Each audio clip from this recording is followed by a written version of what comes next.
Ravenwood Asylum had been abandoned for over 50 years.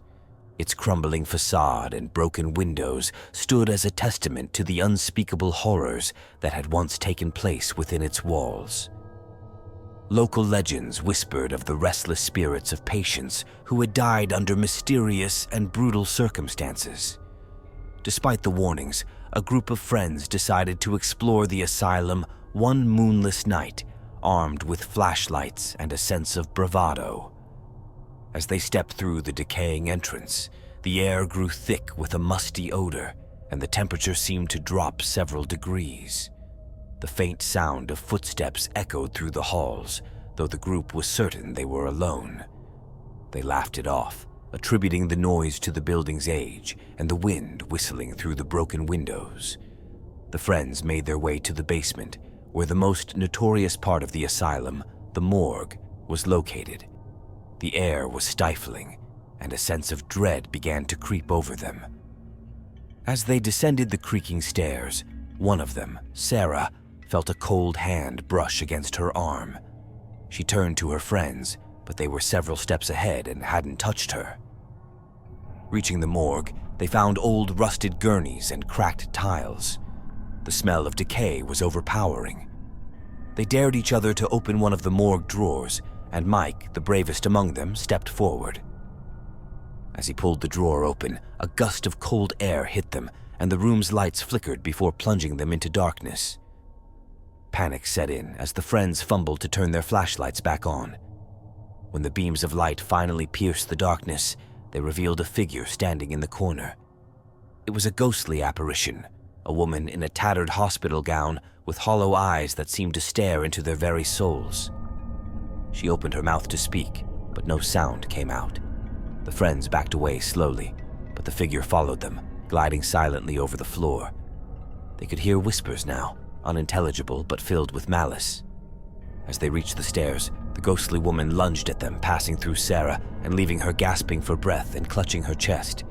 They fled up the stairs, but the atmosphere in the asylum had changed. The walls seemed to close in on them, and the air grew heavier. The ghostly figure was not alone. Shadowy forms flitted at the edge of their vision, always just out of reach. They could hear the distant sound of screams and sobbing, a cacophony of the damned. In their frantic flight, they ended up in what had once been the patient quarters. The rooms were filled with overturned beds and remnants of lives lost. As they hurried through, doors slammed shut behind them, and the temperature plummeted. Mike, leading the group, suddenly stopped and pointed to a door at the end of the hall, slightly ajar with a faint light spilling out. Against their better judgment, they approached the door. Inside, they found a small room that appeared untouched by time, with a single bed and a flickering candle on the nightstand. Seated on the bed was an old man, his eyes wide with terror, muttering to himself about the Dark Ones and how they were coming for him. Before they could react, the old man looked up at them, his eyes filled with an unnatural light. "You shouldn't be here," he croaked. "They won't let you leave now." As he spoke, the candle went out, plunging the room into darkness. The friends could feel the presence of something malevolent, something ancient and hungry. They turned to run, but the door slammed shut, and they were trapped. The whispers grew louder, and they could feel cold hands grasping at them, pulling them into the darkness. Sarah screamed as she was dragged to the floor, her flashlight skittering away and casting eerie shadows on the walls. Mike and the others fought to pull her free, but it was like battling against an invisible force. The ghostly woman appeared again, her eyes filled with sorrow and rage. "You must leave," she whispered, her voice echoing in their minds. "They will take you if you stay." With a tremendous effort, they managed to drag Sarah free and burst through the door, racing down the hall toward the exit. The asylum seemed to come alive around them, with doors slamming and walls shaking. They could feel the spirits closing in, their cold breath on their necks. They finally reached the front door and burst out into the night, gasping for breath. As they looked back, they could see the ghostly figures watching them from the windows, their eyes filled with hatred. The asylum stood silent and foreboding, a dark silhouette against the night sky. The friends never spoke of that night again, but the experience left them haunted, plagued by nightmares and a sense of unease. Ravenwood Asylum remained a place of darkness and despair, its spirits trapped in an endless cycle of torment, and those who dared to enter would forever be marked by its malevolent presence.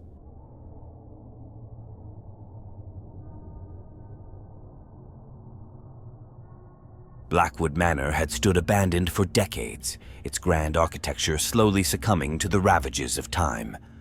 Once a luxurious estate, it had become a decaying relic, shrouded in mystery and fear. Stories of ghosts and unexplained disappearances surrounded the manor, but that didn't deter a group of thrill-seekers from venturing inside one fateful night.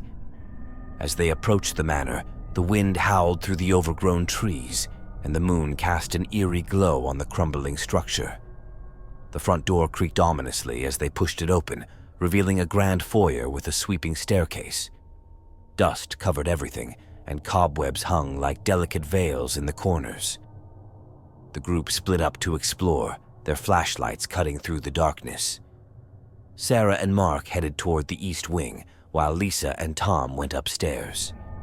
The air was thick with a sense of foreboding, and every creak of the floorboards seemed to echo through the empty halls. In the east wing, Sarah and Mark found themselves in what appeared to be a library.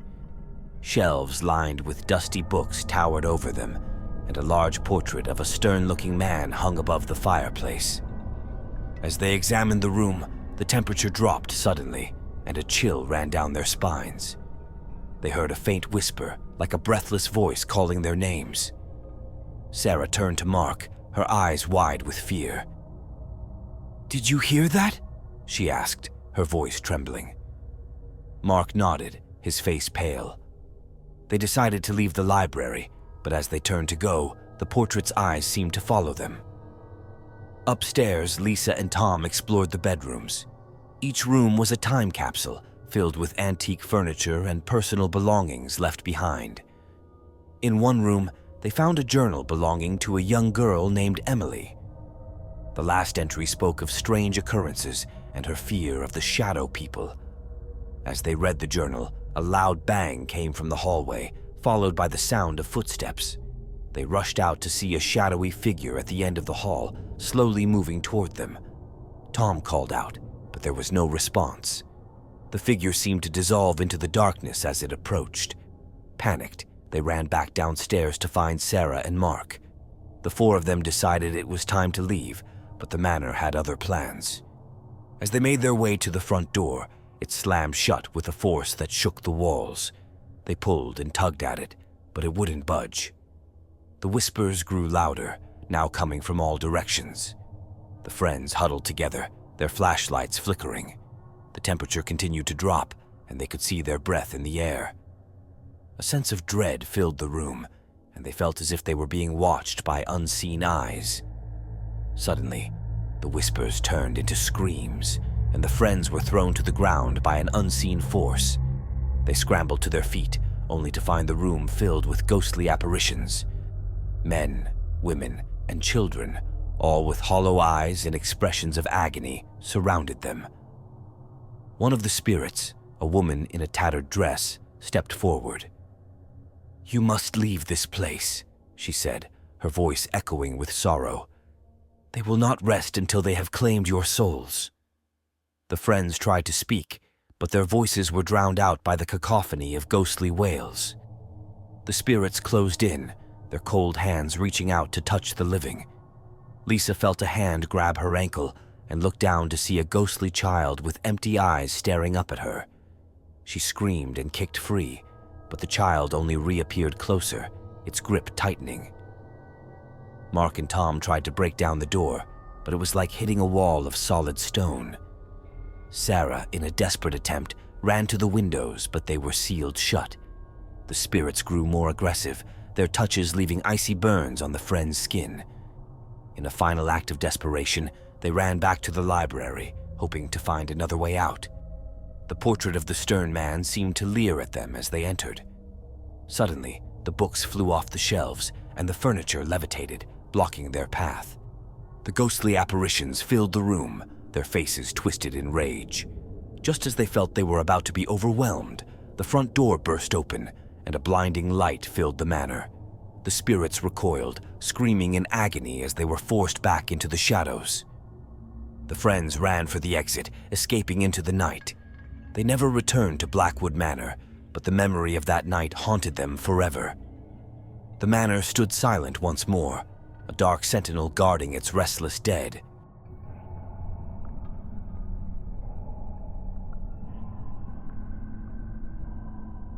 Grey Hollow was a sprawling industrial complex that had been abandoned for years. Once a bustling factory, it now lay in ruins, a maze of decaying buildings and rusting machinery. Locals spoke of a curse that plagued the site, of workers who had perished in terrible accidents and whose spirits now roamed the grounds. Despite these tales, 4 curious souls decided to investigate one fateful night.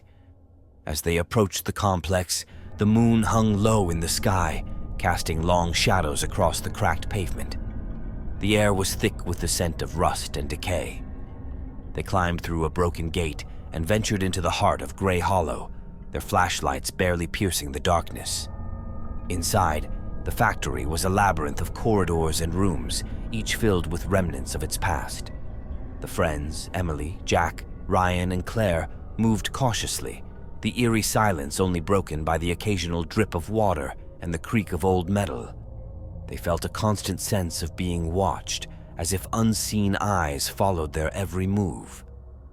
As they explored deeper, they found themselves in the old assembly line room. Machines stood like silent sentinels, their rusting forms a stark reminder of the factory's former glory. Emily noticed a door at the far end, slightly ajar, with a faint light coming from within. They approached it with trepidation. Pushing the door open, they found a small office untouched by time. Papers lay scattered across the desk, and an old, dusty ledger sat open. Jack picked it up and began to read. It detailed the final days of the factory, mentioning a series of gruesome accidents and the subsequent closure of the site. The last entry spoke of a dark presence that had taken hold of Grey Hollow. Suddenly, the office door slammed shut and the temperature plummeted.